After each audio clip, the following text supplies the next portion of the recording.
Nobody helped the crying baby on the plane until the black janitor's son stood up.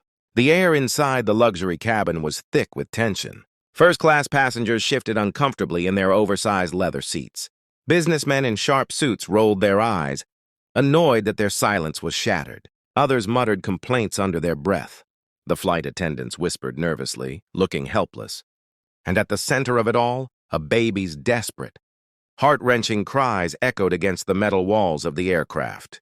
But what no one realized was this. That single cry would change everything. For hours, the baby's wails had cut through the atmosphere like thunder. The millionaire seated in the front row had pressed his hands over his ears, his face growing red with frustration. The retired colonel stared coldly, as if discipline alone could silence the child. The wealthy elite shifted, their annoyance growing stronger with every second. And still no one moved. Nobody cared. Nobody dared. Nobody wanted to get involved, because to them, a crying child was an inconvenience, nothing more. But at the back of the plane, sitting quietly, was someone they had all overlooked, a boy 9 years old, wearing clothes that were worn, patched, and too small for him. His sneakers were scuffed, his hands rough from work no child should ever have to do. His father, a black janitor, whose life had been spent sweeping floors others dirtied, had taught him one thing. Son, greatness is not in what you have. It's in what you give. And on that plane, the boy was about to give everything. Slowly, he rose from his seat. His small figure looked out of place among towering men in polished suits and shining watches. Heads turned, eyebrows lifted, murmurs rippled through the cabin. Some passengers smirked, others scoffed. "Sit down, kid," someone whispered harshly. "This isn't your problem." But the boy kept walking, step by step, through the narrow aisle, toward the sound of that desperate cry. His eyes weren't filled with fear. They were filled with something else. A courage that no one could explain. A fire that could not be ignored. And as he reached the mother clutching her sobbing baby, the boy did something so unexpected, so shocking that the entire plane went silent. He stretched out his tiny hands and whispered gently to the baby. And in that moment, the impossible began.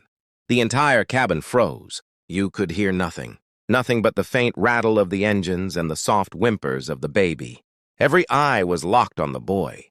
This little figure, standing in front of a world that had ignored him his whole life. The wealthy businessman clenched his jaw. The colonel crossed his arms. The millionaire leaned forward, curiosity flickering in his eyes. But the boy didn't notice. His whole focus was on the baby. With trembling fingers, he reached into his pocket. From it, he pulled out a small, worn handkerchief. Not silk, not expensive. Just a faded piece of cloth his father had given him long ago. Slowly, gently, he dabbed at the baby's tears. His voice was soft, too soft for most to hear, but his words carried weight beyond measure. "It's okay. You're safe now." And like a miracle, the baby stopped crying. Gasps filled the air. The child's sobs melted into soft hiccups. Its tiny hands gripped the boy's finger, clinging to it like a lifeline. The mother, exhausted and overwhelmed, stared in disbelief. Tears welled in her eyes. How could it be? This boy, a stranger, the son of a janitor, had done what no one else could.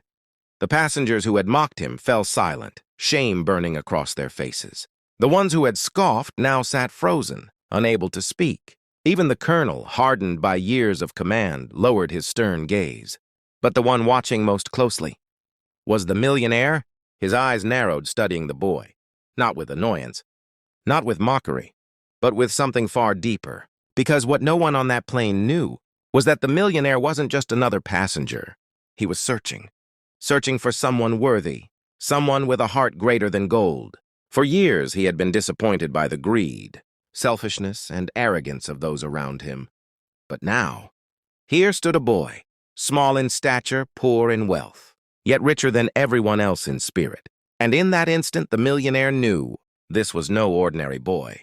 This was destiny. The boy didn't know it yet. Neither did the passengers.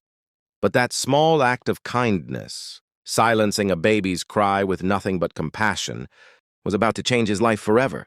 Because what waited at the end of this flight was a revelation no one could have imagined. The plane had gone silent. A silence so heavy it pressed against every chest, every heart. No one dared to speak, not after what they had just witnessed. The janitor's son, a boy most had overlooked as nothing more than background, had done what grown men, soldiers, and even the wealthy could not. He had silenced the baby's cries with nothing but kindness. The millionaire leaned back in his seat, his sharp eyes locked onto the boy. For the first time in years, he felt something stir within him. Hope. When the boy returned to his seat, the passengers couldn't stop staring. Some looked with shame, others with respect. Even the colonel gave a slight nod, as though acknowledging a warrior's bravery. But the boy? He didn't notice. He was too busy holding the baby's little hand, whispering to calm its fears. And that was the moment. The millionaire rose to his feet. His voice thundered across the cabin. "Stewardess, bring that boy to me." Gasps rippled through the passengers. The boy froze, unsure if he had done something wrong. Slowly, he stood and made his way down the aisle, his small frame trembling. But when he stopped before the millionaire, what happened next shocked everyone. The man extended his hand. His voice softened. "Son, you have something this world has forgotten. Compassion, and I have been searching for it. For years." Confused whispers spread across the cabin. Searching? What did he mean? The millionaire's next words silenced the plane once more. "I am not just a passenger. I am the owner of this airline.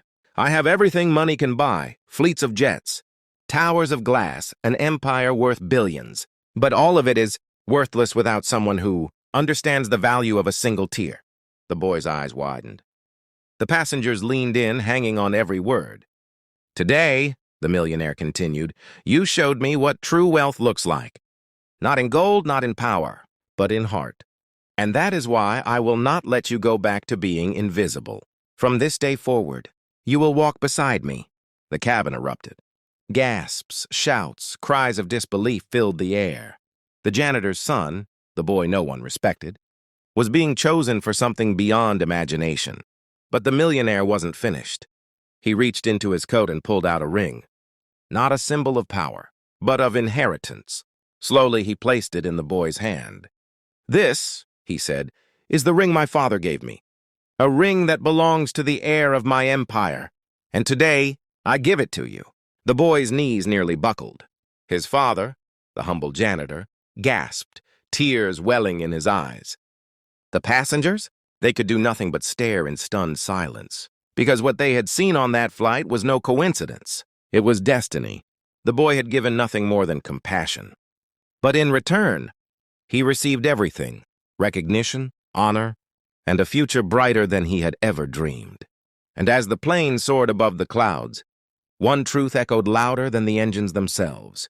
Sometimes the smallest act of kindness can rewrite the story of a lifetime.